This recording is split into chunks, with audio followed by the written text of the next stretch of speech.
परमात्म्याचं नामसंकीर्तन, त्या भगवान परमात्म्याची कथा हेच जीवनाचा उद्धार करणारं साधन म्हणजे माझी भागवताची कथा असेल, माझ्या भगवान परमात्म्याची कथा कीर्तन असेल. एवढ्यानंच आम्हाला मुक्ती भेटते महाराज. तुमच्यासोबत पैसा येत नाही, तुमच्यासोबत काम येत नाही, तुमच्यासोबत पुत्र येत नाही. सोबत येणारे फक्त माझ्या भगवान परमात्म्याचं नामसंकीर्तन आहे. म्हणून भागवत कथा श्रवण करत असताना आमचे संत महात्मे सांगतात की बाबा एका कथेमध्ये एक गुह्य दडलेलं आहे. तर भगवान परमात्म्याच्या एका शब्दामध्ये माझ्या व्यास महर्षींनी एका शब्दामध्ये लिहून स्पष्ट लिहिलेलं आहे की बाबा जीवाचा तुम्हाला जर उद्धार करायचा असेल तर फक्त एकमेव साधन आहे, त्या भगवान परमात्म्याची कथा, ते भगवान परमात्म्याचं कीर्तन. बस जीवनामध्ये तुमच्या काही सोबत येत नाही. मग ती कथा कीर्तन श्रवण करत असताना ज्याप्रमाणे धुंदुकारीने श्रवण केली त्याप्रमाणे आम्ही कथा श्रवण केली पाहिजेत. आत्मकल्याणाच्या उद्धारासाठी जो कोणी कथा कीर्तन श्रवण करतो त्याचा निश्चित प्रकारे उद्धार होतो महाराज. क्योंकि भागवत की कथा एक श्लोक, भागवत कथा का एक श्लोक अगर कान में पड़ जाता है तो भी जीवन का उद्धार हो जाता है. क्योंकि ग्रंथ नोहे हा श्री कृष्ण, गीते वेदी मन पूर्ण, अनन्य होता या शरण, खचित टळे जन्म मरण, त्रिताप जाती चिरे शांती, नाथ हे वदती कृष्ण पदी ठेवू माथा. ये कोई भागवत कथा कोई पुराण नहीं है, भागवत कथा कोई शास्त्र नहीं है, पुराण नहीं, किताब नहीं है. तो ये क्या मेरे भगवान परमात्मा का प्रात्यक्षिक स्वरूप ये भागवत की कथा है. हमारे गुरुजन कहते थे वृंदावन में ये भागवत की कथा इतनी महान है कि इस भागवत कथा से पापियों का भी उद्धार कर देने वाली एक ही ग्रंथ है और वो मेरी भागवत की कथा है. या मानवा पाप कृत सर्वदा, जिसने जीवन भर सतत पाप किया है उसी का भी उद्धार कर देने वाली एक ही ग्रंथ है और वो मेरे भागवत का ग्रंथ है. जन्म मृत्यु से छुड़ाने वाली, हमारे संसार में, हमारे ये जीवन में हमें कैसे जीना चाहिए, हमें कैसे मरना चाहिए, इसका उत्तर देनारी ये भागवत की कथा है. इसलिए जो पवित्र ग्रंथ है वो मेरी भागवत की कथा. आणि त्या भागवत कथेचं आपण गेले किती दिवस झाले, 8वा दिवस आहे आजचा. कितवा दिवस आहे? 5वा दिवस आहे. 5वा दिवस म्हणून अगदी आनंदामध्ये गेले 4 दिवस आपण ही कथा श्रवण करतात. महाराज भागवत कथेनं धुंदुकार्यासारख्याचा उद्धार झाला. आम्ही तितके पापी नाहीये. धुंदुकारीने वैश्यासोबत समागम केला, आपल्या आई वडिलांना मारलं, त्रास दिला, तरी सुद्धा त्याचा उद्धार करणारी एकमेव ग्रंथ म्हणजे माझी भागवताची कथा आहे. फक्त कथा श्रवण करत असताना ती मनोभावनेने केली पाहिजेत. मी कालही सांगितलं याला सर्वाला कारणीभूत एक मन असतं आणि ते मन जर आम्ही भगवान परमात्म्याच्या कथेमध्ये जर लावलं तर ते मन तुम्हाला मुक्तीचं कारण ठरतं. मन येव बंधन कारण, मन येव मुक्ती कारण. याला फक्त कथा कीर्तन श्रवण करत असताना आमचे ज्ञानोबा महाराज सांगतात, ज्ञानोबा माऊली सांगतात, चित्त नाही नामी तीर्थ व्यर्थ, त्रिवेणी संगमी नाना तीर्थ. म्हणून या कथेमध्ये बसल्याच्या नंतर आधी चित्त महत्वाचं आहे. ये मन बड़ा चंचल है, कैसे तेरा भजन करो, जितना इसे समझाओ उतना ही मचल जाता है. राधे तेरे चरणों की, श्यामा तेरे चरणों की. मन कारणीभूत आहे आणि ते मन आम्ही भगवान परमात्म्याच्या कथेमध्ये लावलं पाहिजेत. एक सुंदर मूर्तिकार होता, मूर्ती घडवण्याचं काम तो करत होता. सुंदर मूर्ती घडवायचा. एक दिवस असं झालं, रंगरूप दिसालाही सारखी आहे, उंचीही सारखी आहे, अगदी सर्व गोष्टी त्या मूर्तीच्या सारखी आहे. ज्यावेळेस व्यापारी घेण्यासाठी येतात तो सांगतो बाबा कितीला आहे, तेव्हा तो सांगू लागतो बाबा रे ही मूर्ती जी आहे 500 रुपयाची आणि एक 5000 रुपयाची.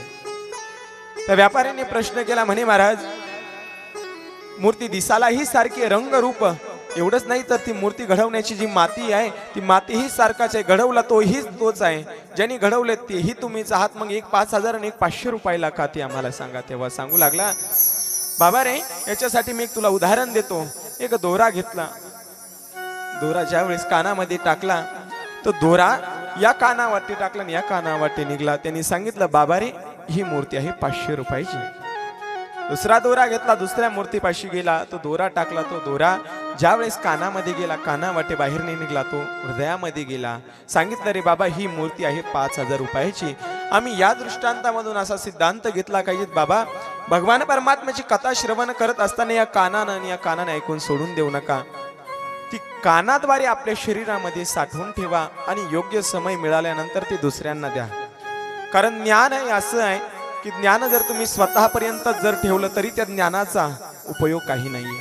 तुम्ही कितीही कथा कीर्तन श्रवण करा, एखाद्या माणसाने तुम्हाला प्रश्न विचारू द्या आणि तुम्हाला त्याचं उत्तर येत जरी असलं आणि तुम्ही जर त्याला सांगितलं नाही ना दादा, तरी त्या ज्ञानाचा तिळ मात्रही उपयोग नाही. कारण श्रवणम कीर्तनम आधी श्रवण भक्ती प्रथम आहे आणि मग श्रवण केल्याच्या नंतर ती लोकांपर्यंत पोहोचली पाहिजे, ही कीर्तन भक्ती आहे. म्हणून कथा कीर्तन श्रवण करत असताना अगदी मनोभावनीनं केली पाहिजे. धुंदुकारीचा उद्धार झाला का? तर त्यांनी आत्मकल्याणासाठी कथा श्रवण केली. एकट्या धुंदुकारीला विमान नेण्यासाठी आलं आणि त्या धुंदुकारीचा उद्धार झाला. म्हणून अगदी आनंदामध्ये काल माझ्या भगवान परमात्म्याचा आम्ही या ठिकाणी जन्मोत्सव बघितला. अनेक चरित्र भाग आम्ही बघितले. त्यामध्ये प्रियव्रत राजाची कथा, ध्रुव बाळाची कथा, एवढंच नाही तर कपिल भगवान परमात्म्याने सुंदर उपदेश आपल्या मातेला दिला, त्याचीही कथा आम्ही बघितली. जड भरत राजांची कथा बघितली, अजामिळजीची कथा बघितली. ज्यावेळेस ब्रह्महत्येचं मी कालही सांगितलं, ब्रह्महत्या लागली, विश्वरूपाचा वध केला. ब्रह्महत्या 4 ठिकाणी वाटण्यात आली. एक आहे पृथ्वीला, एक आहे जलाला, एक स्त्रीला आणि एक आहे वृक्षाला. 4 ठिकाणी ब्रह्महत्या वाटली. म्हणून त्याचीही कथा आम्ही काल श्रवण केली. त्याचं पाप आम्हाला कुठं कुठं आढळून येतं त्याची कथा आम्ही बघितली. 6वा स्कंद 7म स्कंदामध्ये माझ्या प्रल्हादजींची कथा येते. माझे लाडके भक्त असणारे भगवान परमात्म्याचे लाडके भक्त एकच होते, ते म्हणजे माझे प्रल्हादजी. छोट्याशा वयामध्ये माझ्या प्रल्हादजीने माझ्या भगवान परमात्म्याला प्राप्त करून घेतलं. प्रल्हादजीला अनेक प्रकारे मारण्याचं काम केलं, परंतु जाके राखे साईया अरे मार सके ना कोई, बाल ही बाका न कर सके, शब जग वैरी होय. मारने वाला है भगवान, तारने वाला है भगवान, मारने वाला है भगवान, तारने वाला है भगवान, मारने वाला है भगवान, तारने वाला है भगवान, मारने वाला है भगवान, तारने वाला है भगवान, मारने वाला है भगवान, तारने वाला है भगवान, मारने वाला है भगवान, बचाने वाला है भगवान, मारने वाला है भगवान, तारने वाला है भगवान, मारने वाला है भगवान, तारने वाला है भगवान. हो बाल नबा का होता जिसका, बाल नबा का होता जिसका, जिसका रक्षक दया निदान, मारने वाला है भगवान, मारने वाला है भगवान, मारने वाला है भगवान, मारने वाला है भगवान, तारने वाला है भगवान, तारने वाला है भगवान, तारने वाला है भगवान.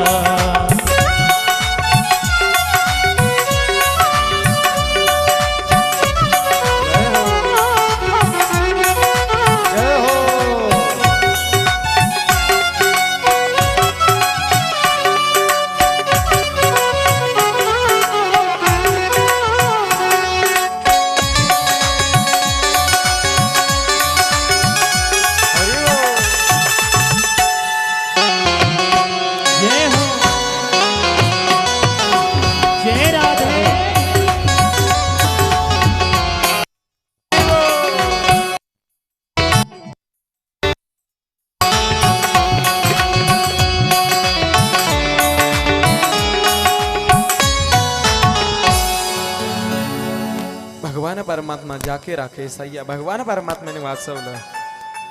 सांगितलं, प्रल्हादजी तुला हे शिकवतो कोण? तेव्हा सांगू लागले, सोई जानत ही जी हो देव जनाई किंवा मुकम करोती वाचालम पंगुम लंगयती गिरीम.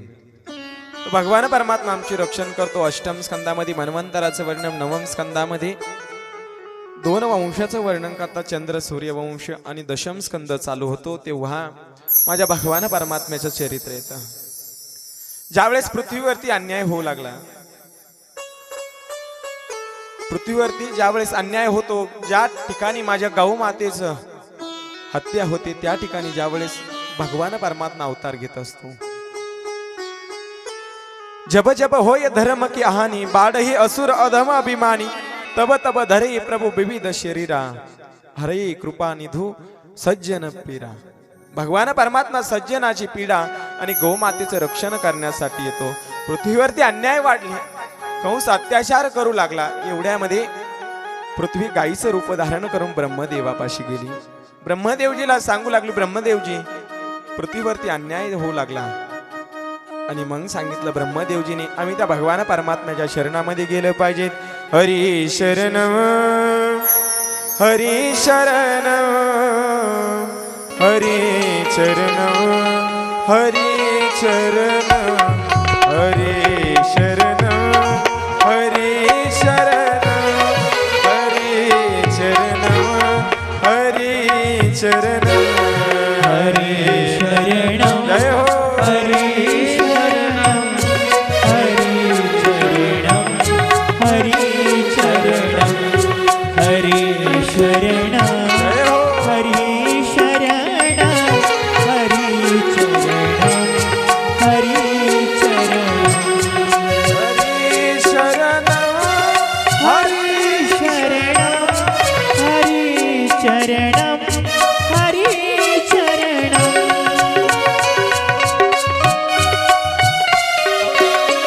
जय हो. हरी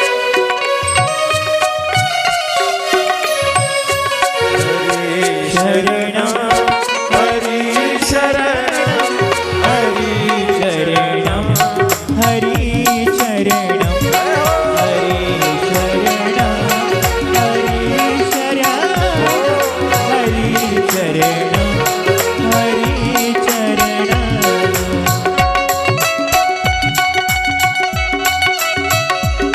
जय राधे. जय हो. जय हो. जय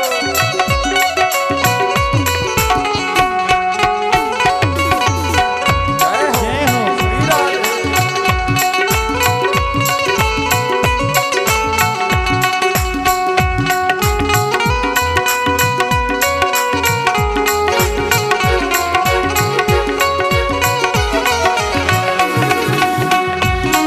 जय हो.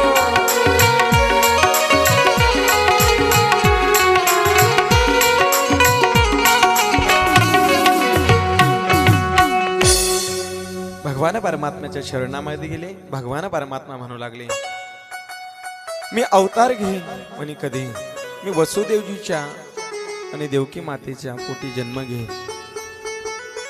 सांगू लागले महाराज, जन्म घ्यायचा म्हटल्यानंतर त्रेतायुगामध्ये माझे भगवान परमात्मा एकटे आले नाही. शेषनागापाशी गेले. शेषनागजीला सांगू लागले आपल्याला अवतार घ्यायचा आहे. शेषनाग म्हणू लागले महाराज, I am very very sorry. काय म्हणले?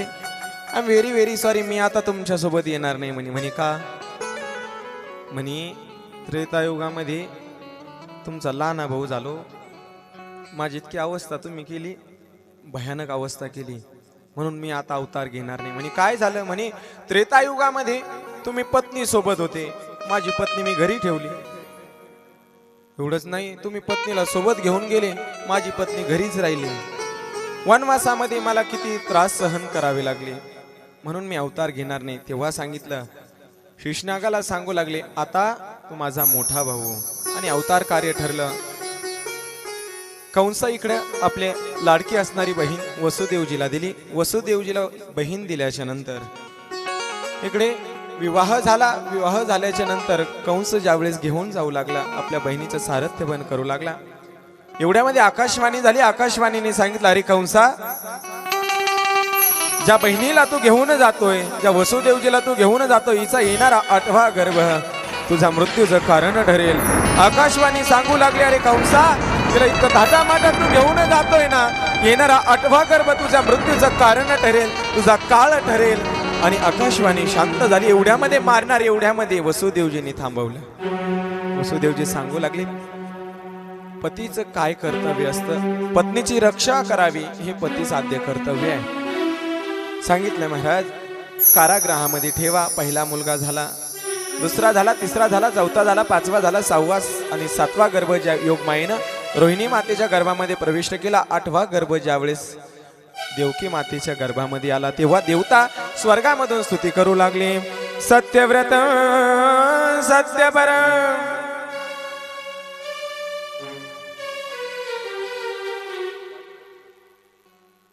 सत्यव्रतम सत्यपरम त्रिसत्यम सत्यस्य योनी निहितम च सत्य सत्यस्य मृत्य सत्य नेत्रम सत्यात्मकम त्वाम शरणम प्रपन्ना.